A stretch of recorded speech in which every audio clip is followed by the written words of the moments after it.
One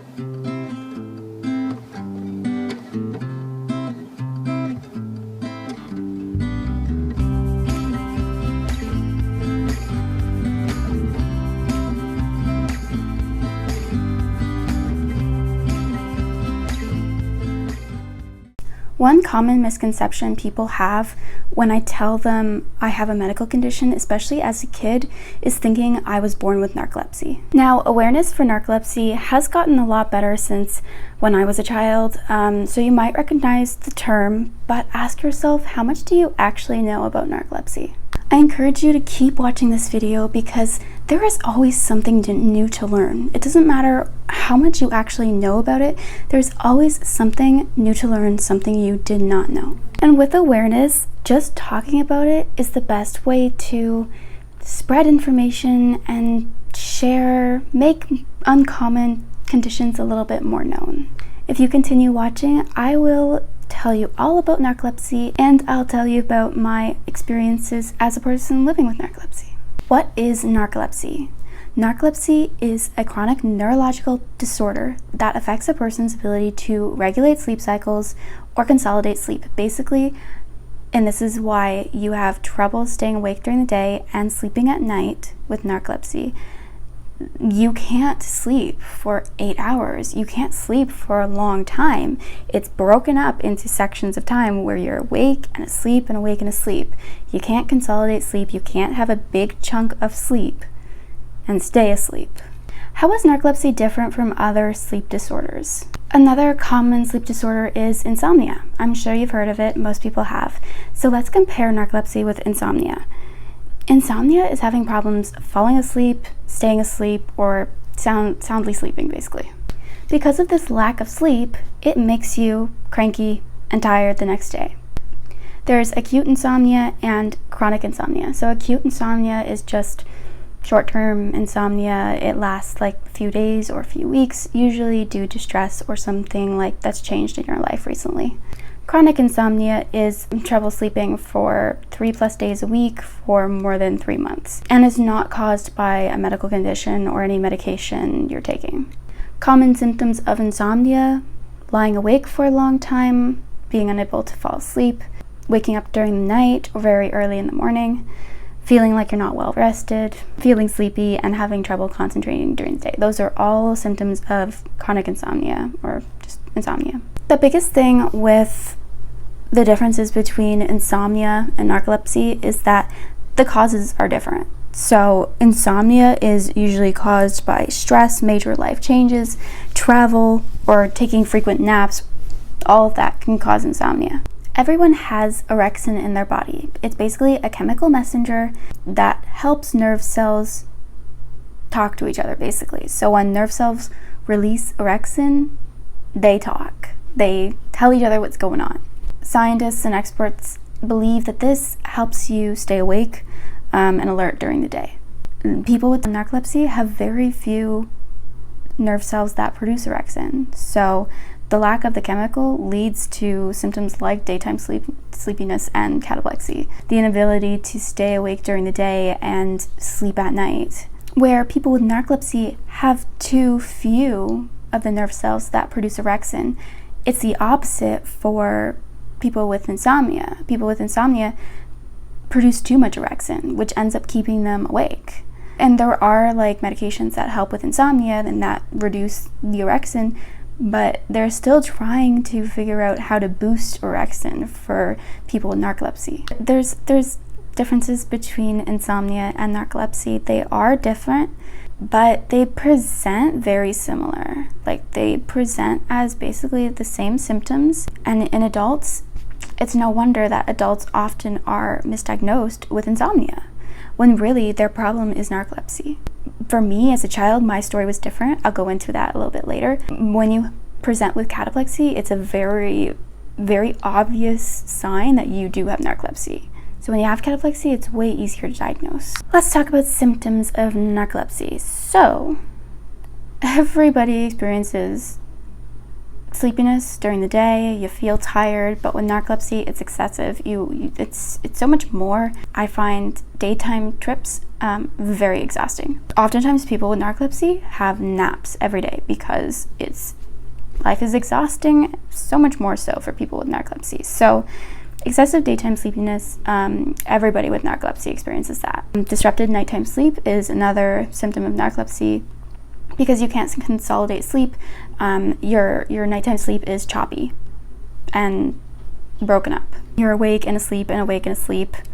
That's how nighttime sleep for narcoleptic people, that's how it looks like. Sleep paralysis is something that people with narcolepsy can experience. I myself am lucky, I do not experience this, but sleep paralysis is basically your mind has awoken from sleep before your body has. So you are paralyzed, you're already sort of awake, but you can't move.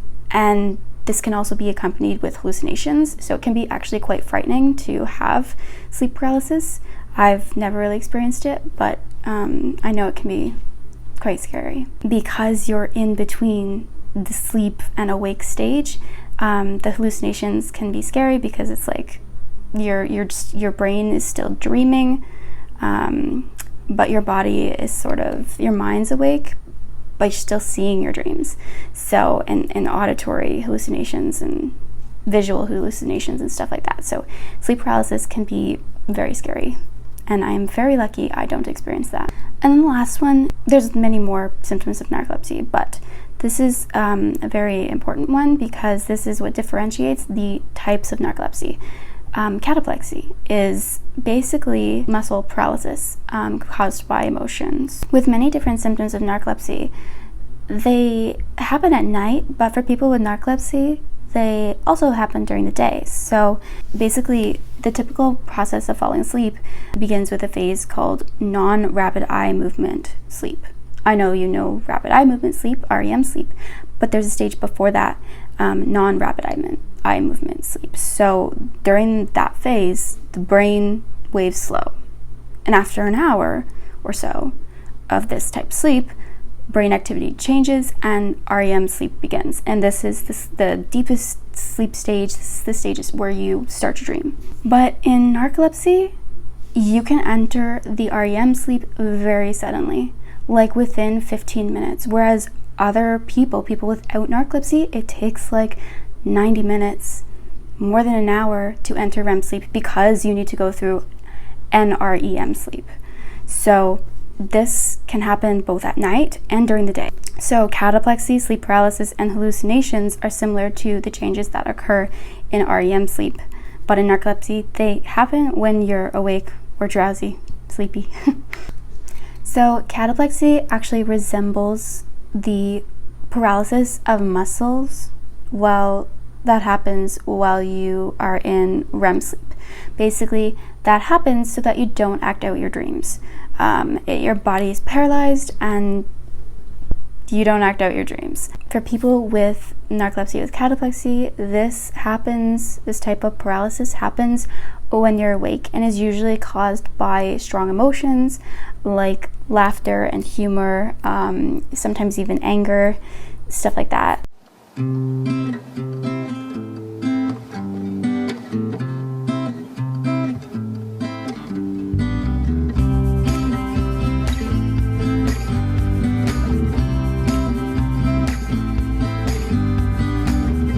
For me, it's humor and laughter.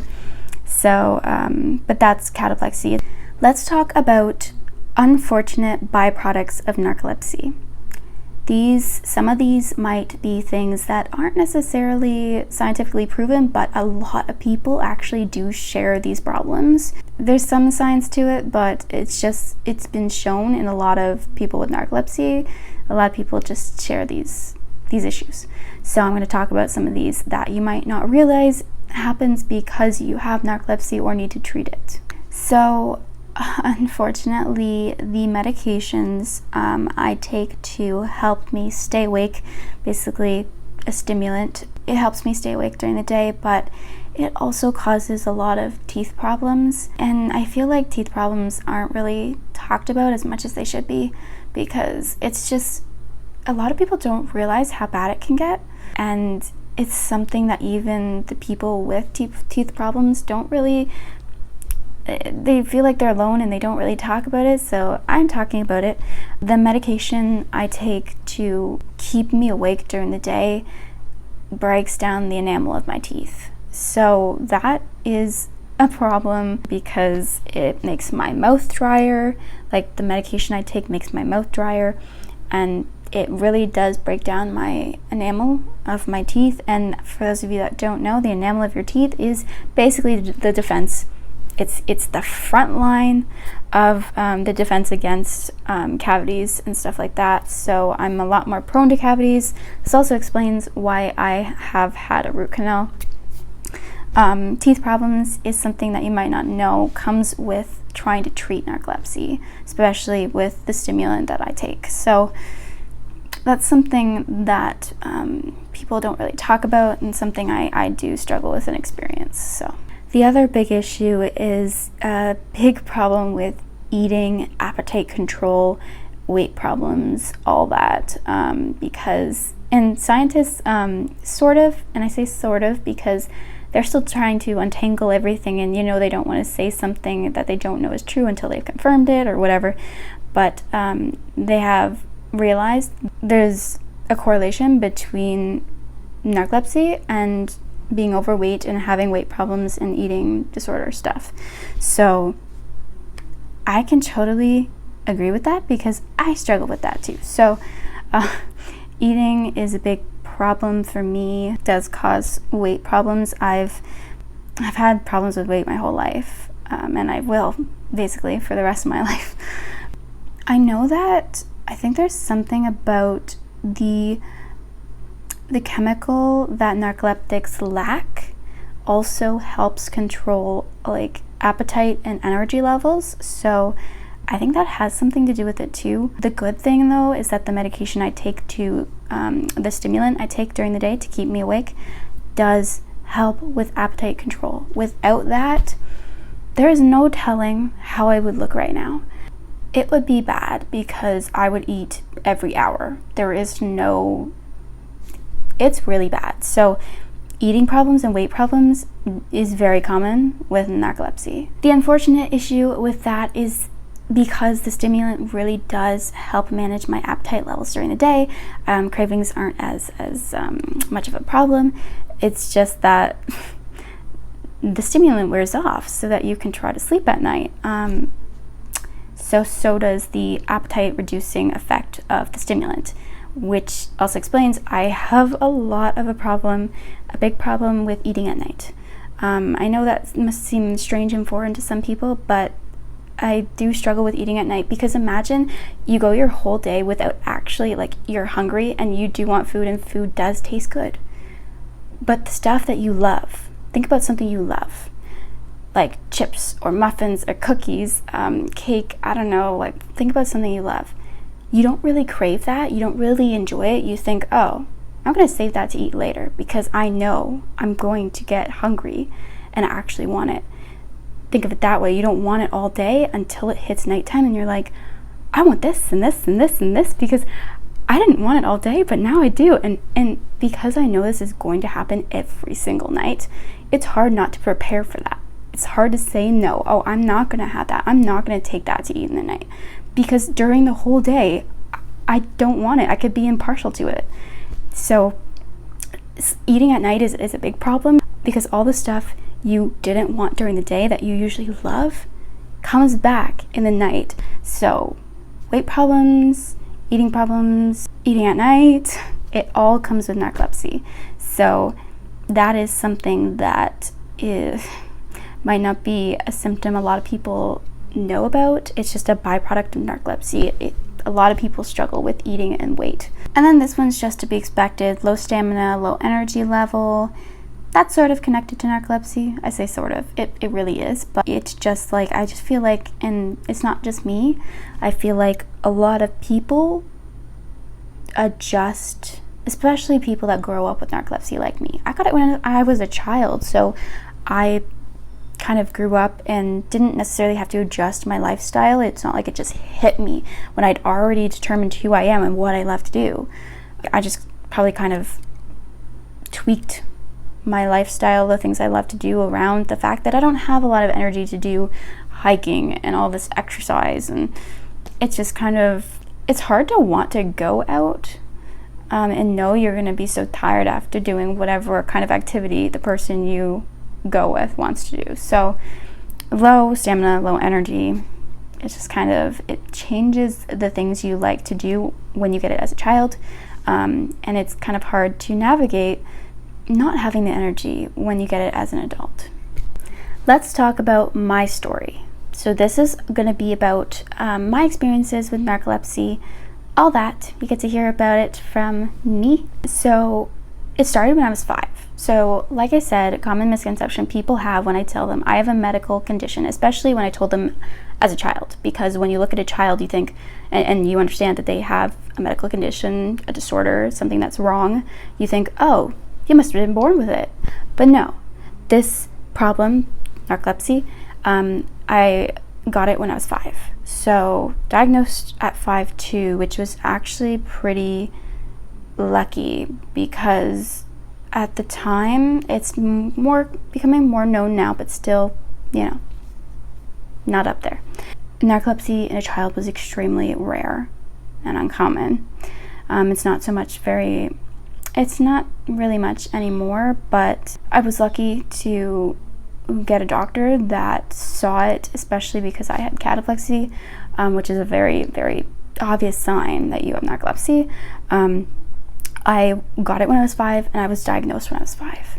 For those of you that don't know, diagnosis and treatment can take 10 plus years for a lot of people due to misdiagnosis, due to thinking they have other problems, because narcolepsy is a problem with sleep, and sleep symptoms, like the byproduct of crappy sleep, is a part of so many different disorders. Like narcolepsy, it wasn't really seen, especially in children. It was kind of labeled as, I don't know, laziness, or oftentimes it's misdiagnosed as ADHD in kids, because for me, it would be helpful when I was tired to get up and move around, and it causes restlessness. When you are tired and you can't sleep, or you can't get good sleep at night, you're restless, and that's kind of tied to ADHD. So in kids, it kind of looks like ADHD, but then throw in the cataplexy and it's like, okay, you have narcolepsy, or odds are you do. And then you get diagnosed with ADHD as a kid, and then to treat that, the treatment is, and I say treatment because there isn't really a cure for narcolepsy. Narcolepsy shares basically the same medications that ADHD is treated with. So you take that and it resolves some of your problems, but really you don't have ADHD and you have narcolepsy.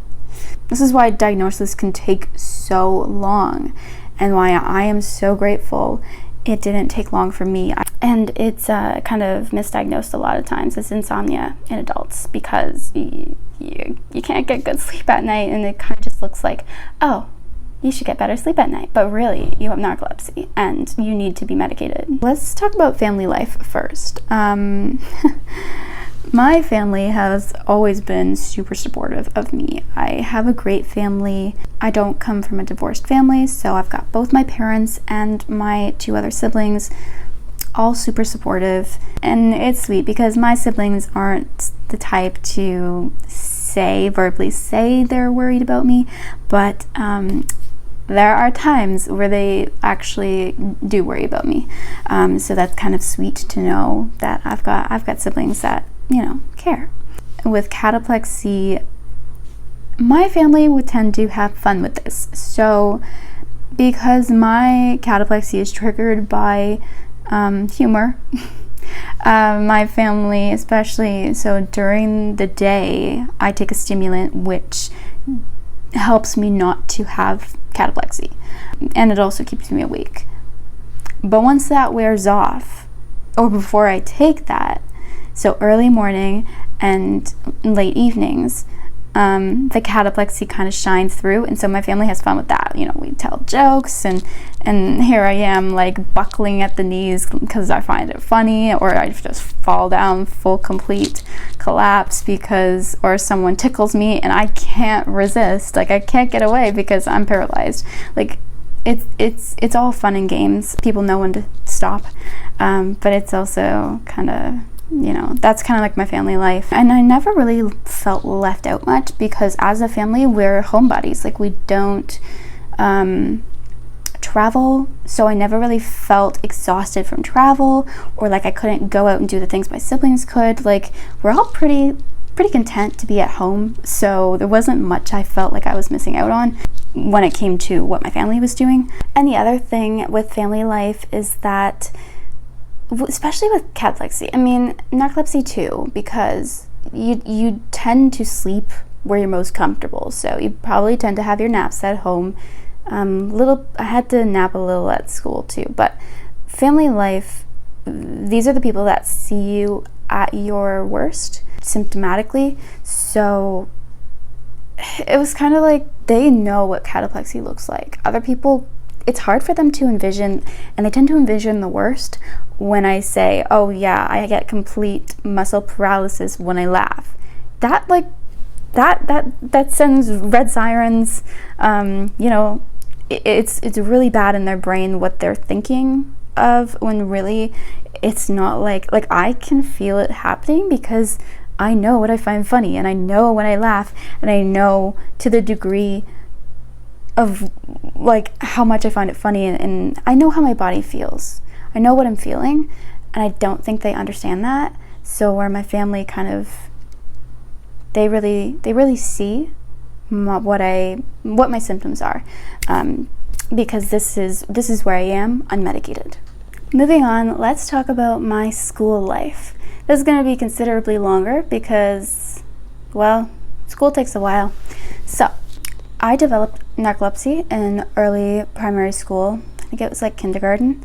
And I know a lot of people with narcolepsy actually do have problems with this, especially in school, but I was never bullied for being tired or falling asleep in class or needing a nap, or I was never really bullied. My school, the teachers, everybody was super understanding. My school would tend to know me as, oh, you know, the kid that sleeps or whatever, but it was never mean. I'm very self-confident, and I think that's because I always saw narcolepsy. I tried to see narcolepsy positively, and I would tell people about it even if they didn't need to know, because awareness is key.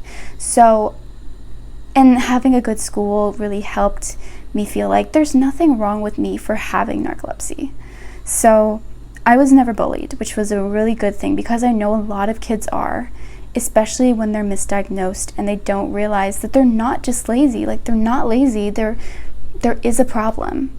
You're not just falling asleep in class because, you know, you're lazy or you stay up all night. Like, there is a problem. Anyways, I even had a book that I would bring in. My mom made a little book explaining narcolepsy, and when I was younger, I would bring that into class, and either I'd get the teacher to read it, or my EA, educational assistant, to read it or something. Sometimes sometimes I'd even read it myself, and it would just explain narcolepsy to my classmates, which I felt like it was important to, you know, help them understand. I'm not getting all this special privilege for nothing. Like, this is something I need.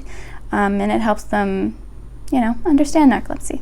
Elementary school, the way the classes worked, it was broken down into, you got 2 breaks and 2 recesses. So you had your first block of the day, and then you had your, you know, morning recess and then break. And then you had the next 2 classes of the day. And then you had your lunch time, like you had your lunch recess and then lunch break. And for me, I needed to nap at school. It was such a long day otherwise. It was like it was like 8 o'clock till like 3, which is such a long day for me. So I needed to eat during recess, so I wouldn't go out and play with the other kids, which for me was fine because I did not like going outside. Perfectly content to stay inside and eat during recess when all of my friends were playing outside and all of that. And then I would, when they would come in to eat, I would go and sleep because, like I said, such a long day otherwise.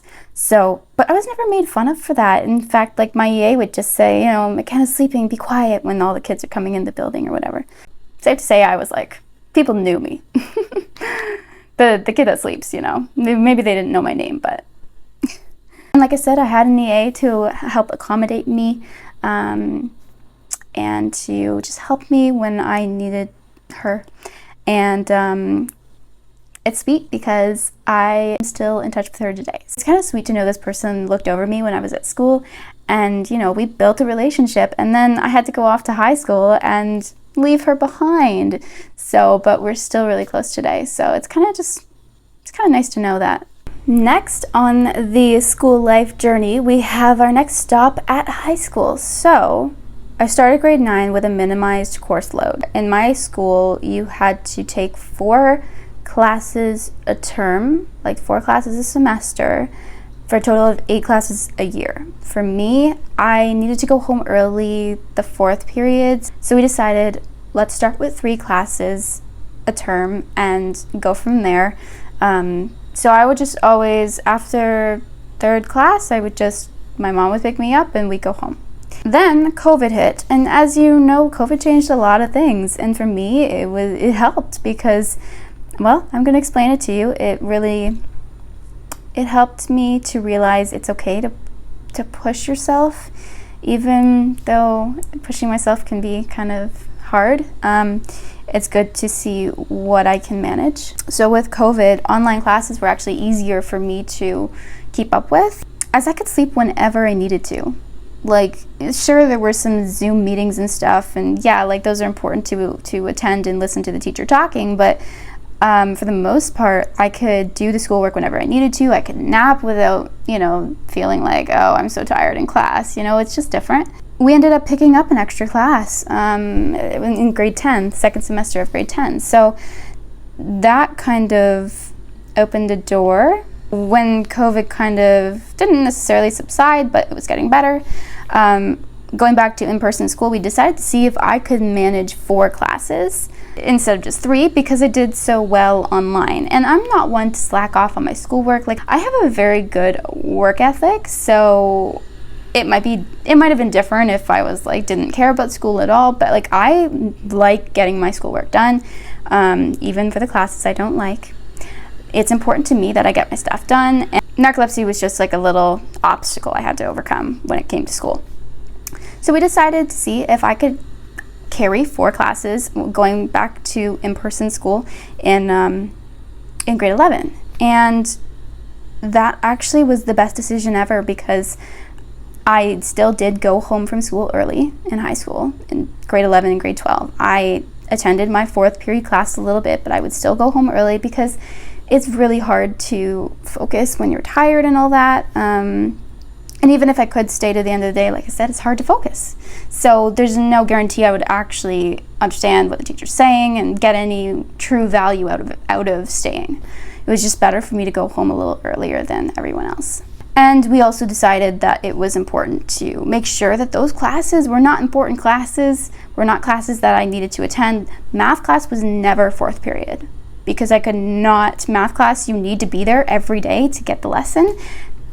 I couldn't afford missing that, so math class was never 4th period. Trying 4 classes instead of 3 going back after COVID, that led me to graduate, which I'm so proud of myself because going into high school, I knew I would be short credits. I wouldn't be able to graduate with my friends, and that kind of made me sad. Like I knew to expect it, but like the prom and graduating and that experience, it's kind of disappointing going into high school and knowing I wouldn't be able to do that.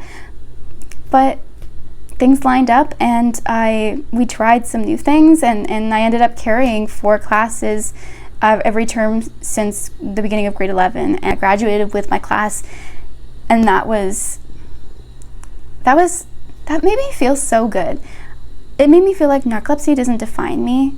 I can do what anybody else can do. It might take me a little bit more time, even if I wasn't able to graduate online, it might have taken me a little bit more time, but I still would have graduated.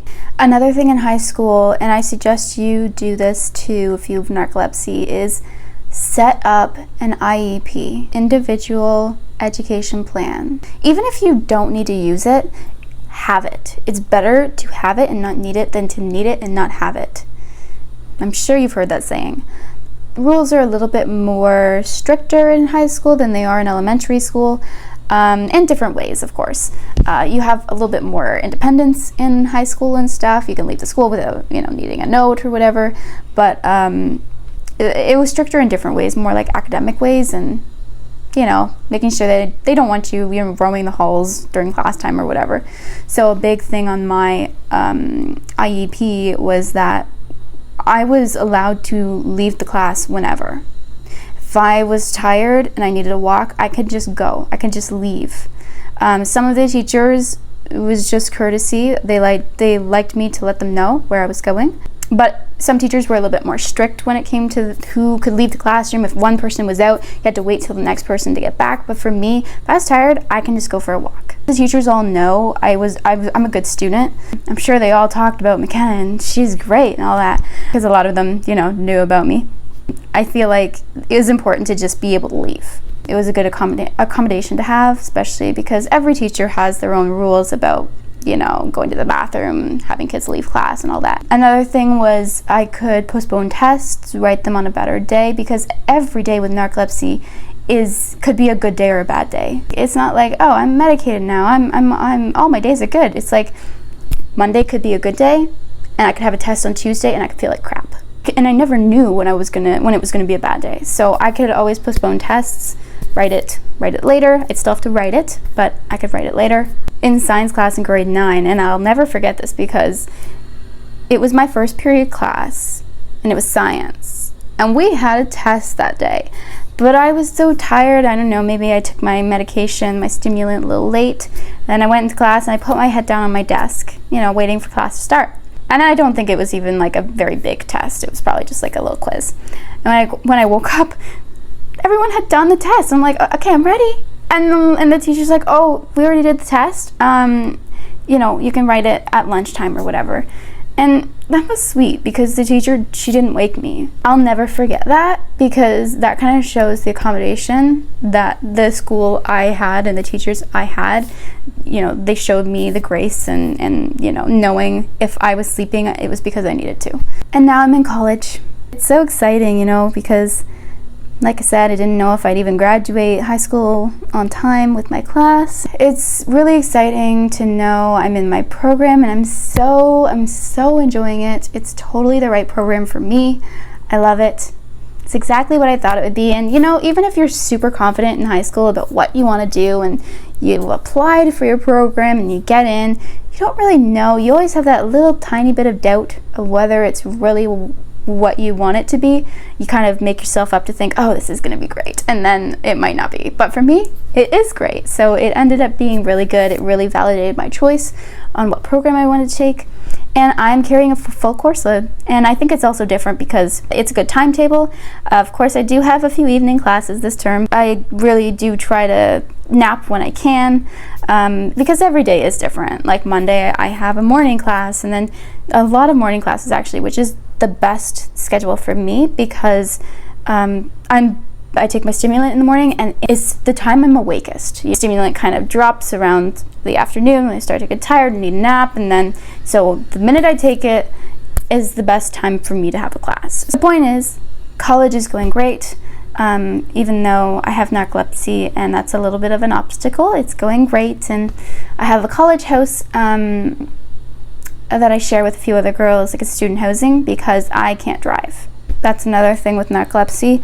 I knew my whole life, I knew I wouldn't be able to drive.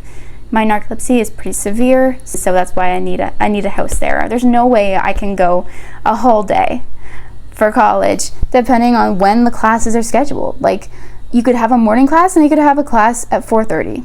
I can't stay there I can't get my parents to drive me back all the time, and so we ended up going with student housing. Now let's talk about my work life. I didn't know how I would get my first job, what my first job would be, when would I get my first job, and what to tell employers about narcolepsy, and whether do I even need to tell them, kind of stuff. So this is what this section is going to be all about. So I got my first job at 14. It was at a greenhouse, so it was hot physical work. Whatever the temperature outside was, it was always 10 degrees more in the greenhouse, but I still managed doing that hard physical hot labor so with narcolepsy. So that was my first job. Then I got a summer internship at a church. That was considerably different because it was long days.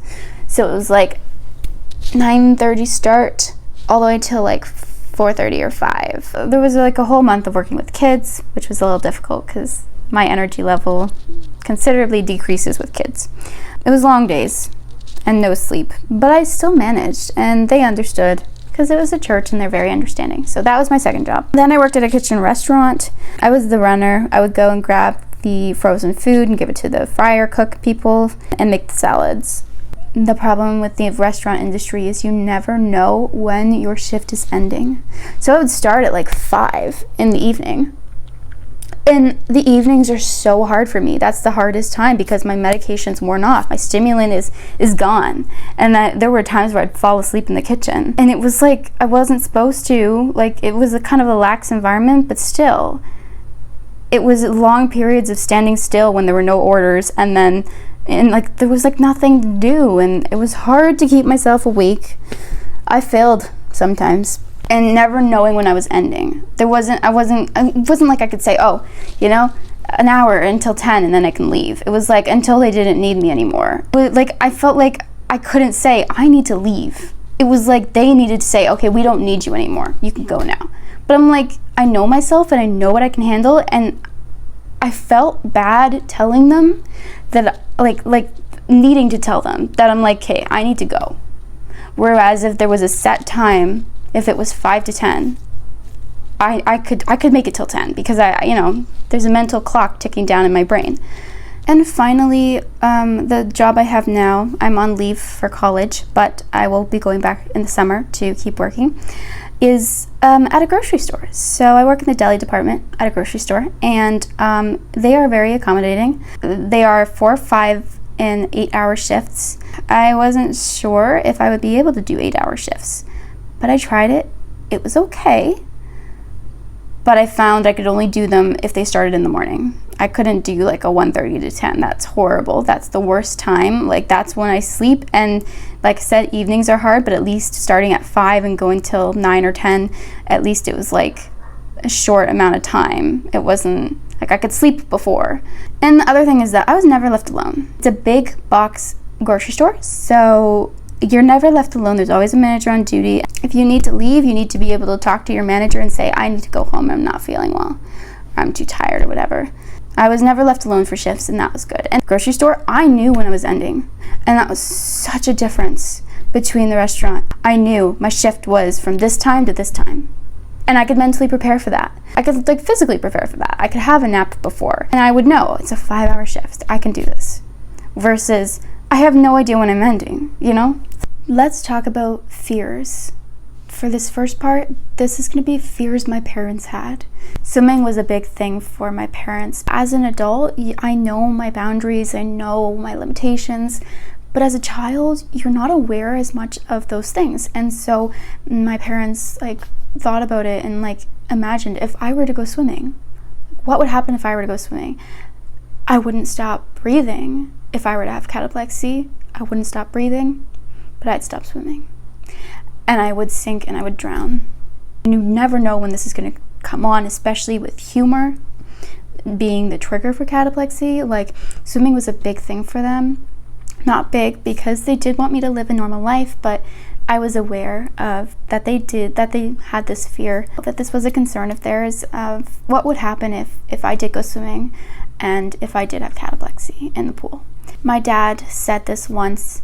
He said, all of the things that you do every day, even just going up and down the stairs, imagine what could happen if at that moment you just lost the ability to move your arms and legs and went limp?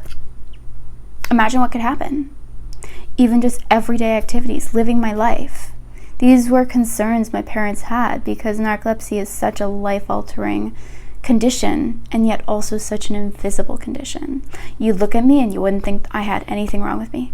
Going off of that, the playground was another area that my parents were worried about because, especially at school, because, school, they're not there to watch me. So when I was a child, early child, I would wear this little pink helmet. It was pretty and fabric and all that, but having to wear that made me feel a little different. It was one more thing to make me different. Even at the time, I didn't appreciate that, but I knew where my parents were coming from. But I'm still here, so we're good. We're okay. I'm still here.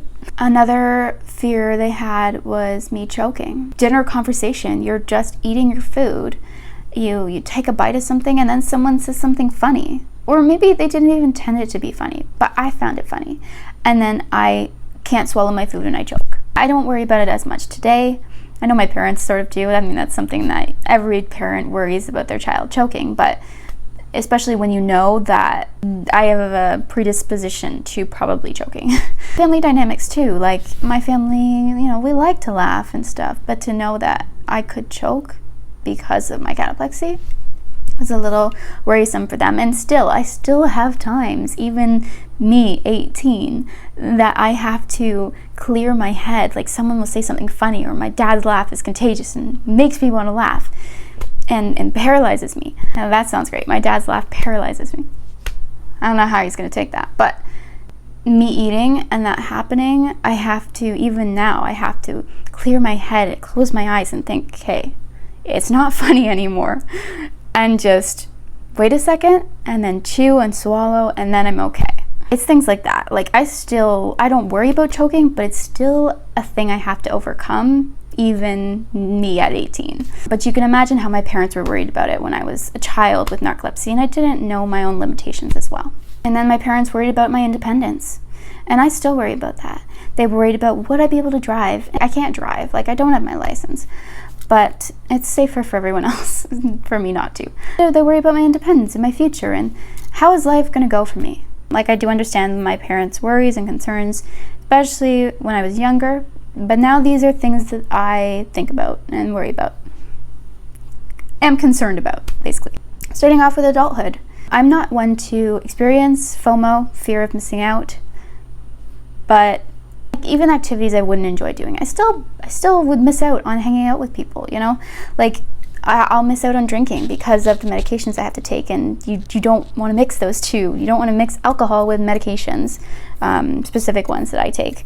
And late night activities, I need to go to bed by a certain time, and I know I'm going to miss out on late night activities. And luckily I have friends that know, and that kind of share the same nighttime, etiquette, even if they do go to bed later than I do, but they kind of know my limitations when it comes to late night activities. And then driving, fear of missing out of driving. I already have to deal with that, but it's kind of nice to know I have friends that can drive now. Am I going to have to go live in a city where everything's within walking distance, or in a city with a bus system? My town doesn't have a bus system. Another concern I have is marriage related. Finding a spouse. Will I find somebody to support me without them feeling like I'm a burden, and without me feeling like I'm a burden either? I want somebody that can support me, and I question if I'm going to find that. I'm positive, so I know God has a plan, but I do worry about that stuff. As any teenager would worry, are you going to get married?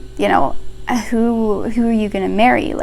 Will I have kids? So it's those things, Will I find someone to support me and someone who will stick around when life gets hard? Because life will get hard for me.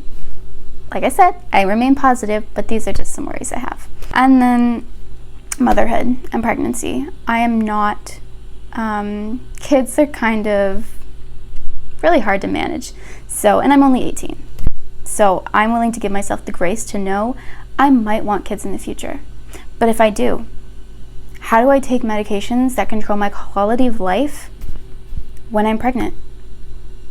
How do you choose between quality of life, especially like even safety? My medications help me so that I'm not constantly falling down during the day because of cataplexy. How do you decide between taking medications that could affect your child when you're pregnant, or taking them or not taking them and that could affect you and your quality of life? And it's for 9 months.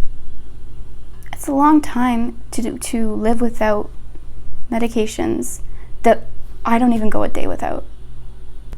And then motherhood. How would I take care of a child? Like that doesn't scare me as much as, pregnancy and knowing I might not be able to take medications if I got pregnant. But motherhood and, like what happens if I'm holding my baby and I laugh and paralyze and drop the baby? Like, I don't know, So there's so many things about everyday life you take for granted and you don't consider. And these are the things I have to consider. But I know that God has a plan and I'm part of it. Lessons I've learned so far. Number 1, I realize kids don't know their own limitations. I understand that. But for me, I was always super aware of what I was feeling. And that got stronger as I got older because, you mature. But as a kid, my parents were concerned and that's their parental right. And it might be different for other kids with narcolepsy. But for me, I always felt like I was acted older than I was or knew more. I was always super aware of what I was feeling, and I knew when cataplexy would happen or whatever, when it was going to happen. And I wouldn't go out and do extreme things that would put me in situations where I could be hurt. But like I said, it's the everyday things that could also hurt me. So, but like I said, I feel like I did know my limitations. So some of those rules, or having to wear the hat on the playground, like when I was at school, that kind of made me feel different. And I feel like I knew, but I also understand where my parents were coming from. Number 2, you can't be afraid to live your life. As with anything, you can't be afraid to live your life. You have a life. You have to go live it. You could be the safest, most cautious person ever, and then you could step outside and get hit by a bus. And then what was the point of all that caution? What was the point of being so cautious if that's not living your life, and then you literally walk outside and get hit by a bus? What was the point? I have to live too. I can't let my disorder bring me down, make me negative. I can't let that stop me from living life. I know I have limitations, but I can also do a lot of things other people can do. Number 3, narcolepsy does not define me, but it is a part of me. I am not a narcoleptic person. I'm a person with narcolepsy. A person with narcolepsy is totally different from a narcoleptic person. Narcoleptic person says, oh, that's the only thing I know about you is that you have narcolepsy. So you're a narcoleptic person. It's not how it should be. I'm McKenna. There's so many other things that define me, not just narcolepsy. So narcolepsy shouldn't be the only thing that says, oh, narcoleptic person. It shouldn't be that way. My identity does not rest in narcolepsy. I am so much more than that. Number 4, push yourself further than you think you can go. What would have happened? I still would have graduated, but what would have happened if I hadn't tried to do 4 classes? 4 classes instead of 3 because of COVID. I could have said, no, I don't want to do 4. But I tried it, and look what happened. I graduated on time. I pushed myself further than I thought I could go. And then with work, I didn't go to my work and say, right off the bat, I have this problem. I can't do 8-hour shifts. I tried it. It was okay. But once it became a problem, I did go and let them know my limitations and what I can't do.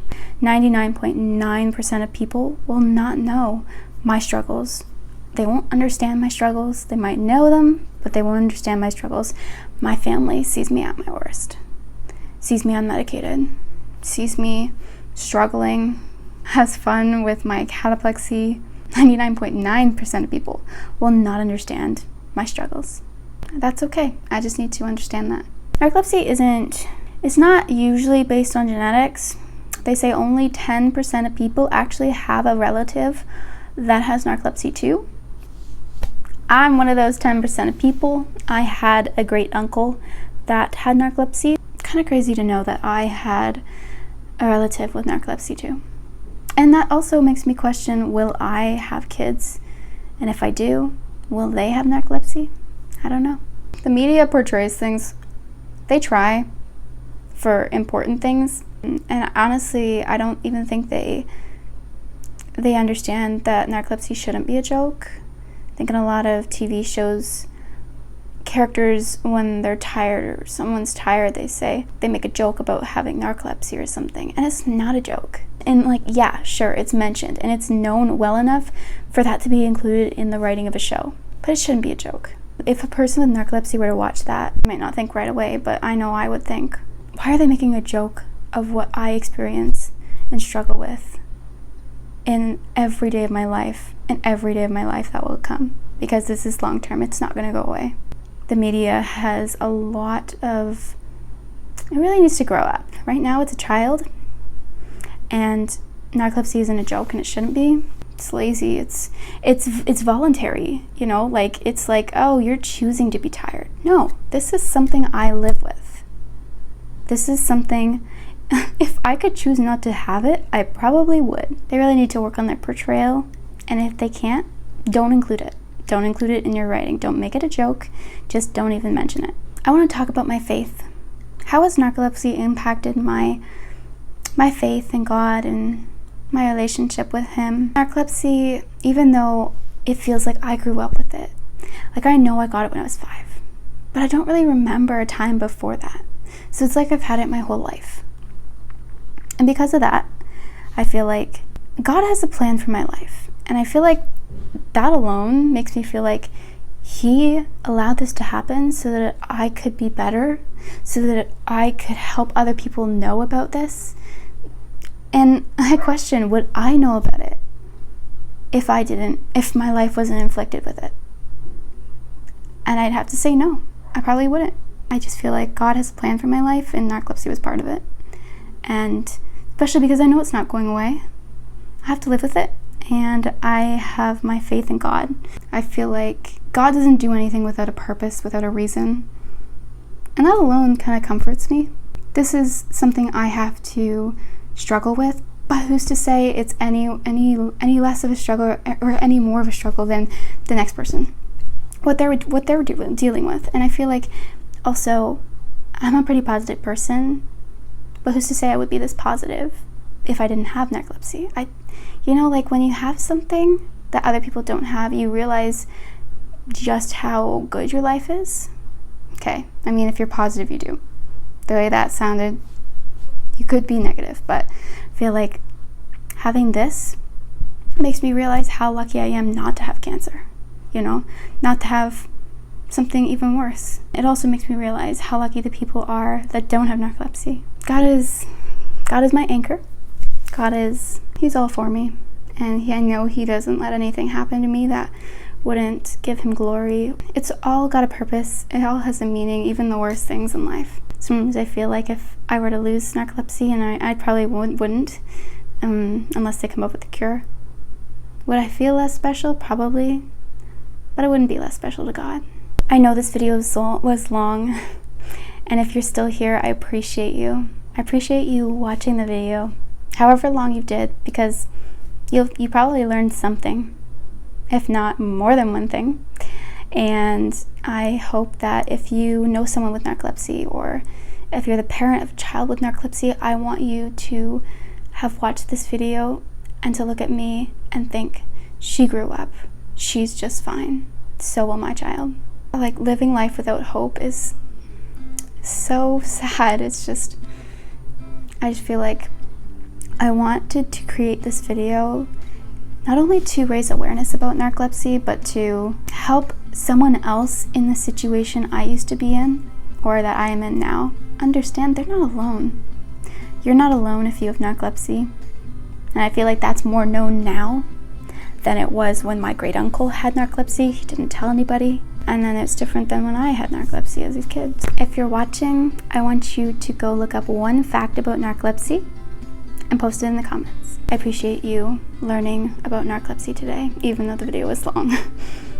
Share it with your friends and family. The least we can do is talk about the things that no one talks about. Have a good day, and I'll see you in my next video. Bye.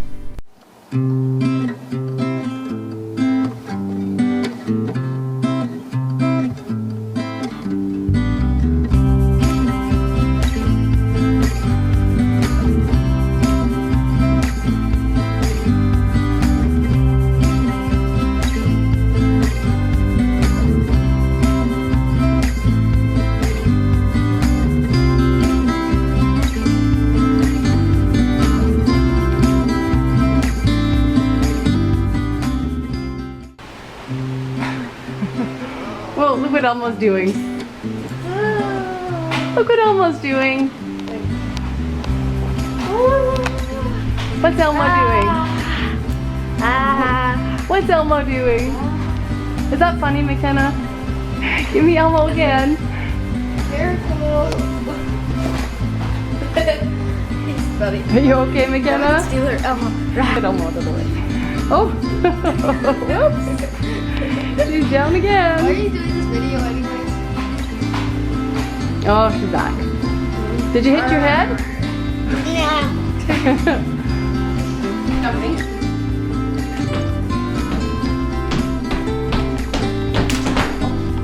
You're so mean. What did I do? You didn't let me have your muffin. Oh God! Get away from my muffin. Leave my muffin. Your hair is in my muffin, McKenna. Vanna. This is what she wants. What's going on? No!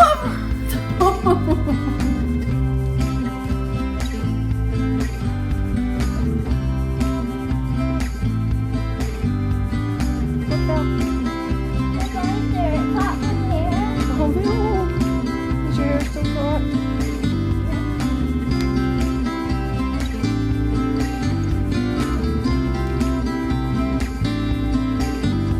Pre-markers, let's go.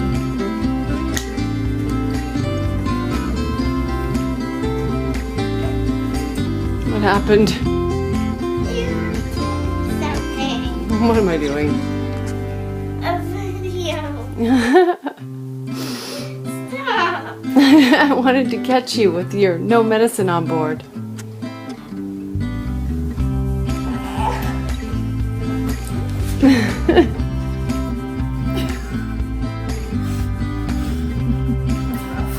It is rough. What's going on? No! Get your hands away. No chance you won't look. No what? No chance you won't look. There's no muffin. There's no muffin.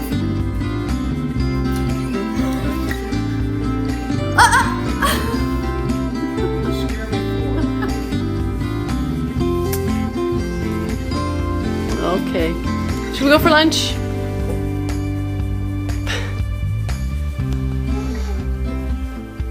Oh no. Okay, McKenna, let's go. You're right. Why don't I just go get a whole muffin for myself rather than because I said no muffin.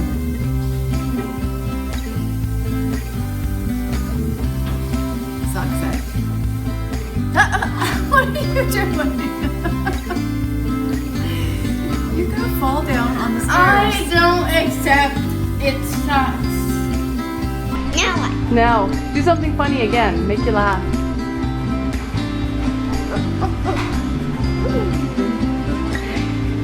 Uh-oh. I'm worried. Oh no, what's gonna happen? Uh-oh, oh no. Now I want to do something again. Uh-oh. Ah! Okay.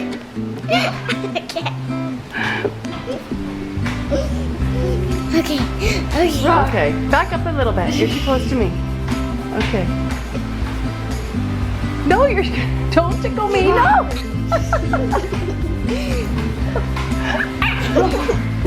McKenna, no!